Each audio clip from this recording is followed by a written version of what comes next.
raise up in the flesh those who have died, and transform our lowly body after the pattern of his own glorious body.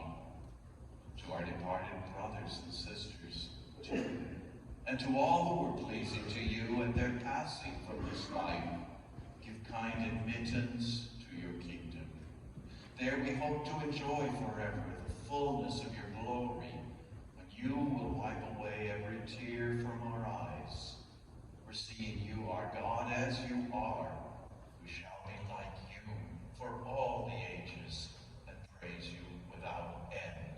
Through Christ our Lord, through whom you bestow on the world all that is good.